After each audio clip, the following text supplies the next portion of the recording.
Cybersecurity in 2025 is a jungle, and without a map, you're lost. So this video is your map, and you're probably wondering, where do I start? What should I actually focus on? How do I not get lost? So let's get into it. Step 1. Understand the basics of IT. Let's start at the very beginning. Before jumping into hacking or tools, you need to understand how computers and the internet actually work. Learn what an operating system does, how data moves across networks, what ports and protocols are, and what firewalls, IP addresses, and DNS actually mean. At the same time, get familiar with core cybersecurity principles, things like threats, vulnerabilities, attacks, and especially the CIA triad: confidentiality, integrity, and availability.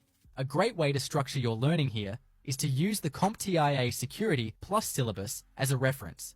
You don't need to take the certification, but it outlines all the important concepts you should know. Step 2. Learning programming. And I recommend to start with Python. Why? Because it's the easiest language to start with, and it's incredibly useful in cybersecurity. You'll use it to automate tasks, write simple tools, read scripts, and even build your own exploits later on.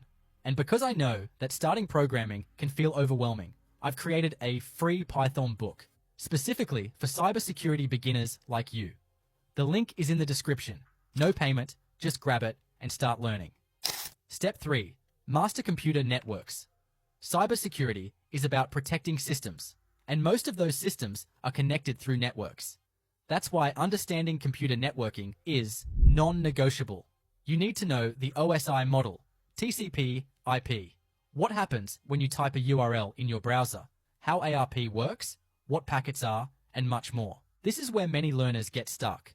That's why I'll share with you this computer networking book that simplifies everything with real-world examples and visuals. And it covers literally every concept you should learn as beginner, with no fluff.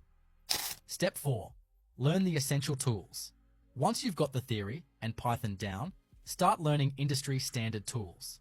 Use Wireshark to analyze network traffic. Use Nmap to scan systems and networks. Practice web security testing with Burp Suite. And learn exploitation using Metasploit. And don't just read about them, use them. And if you don't know from where to start, YouTube is full of tutorials about this topic. Step 5. Choose your path and build a portfolio. Finally, once you've got a strong foundation, choose your path. Do you want to be a penetration tester, a SOC analyst, a malware analyst, or specialize in cloud security? Pick one and go deeper. And whatever you choose, document your journey. Start a blog, post summaries of the labs you complete, share your own small tools or scripts on GitHub.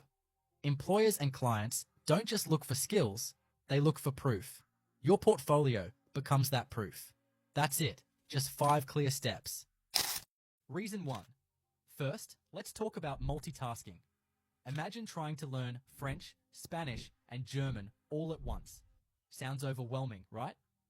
That's exactly what you're doing when you try to learn multiple programming languages. At the start, you think that you will hit 3 fishes with 1 hook, but in reality,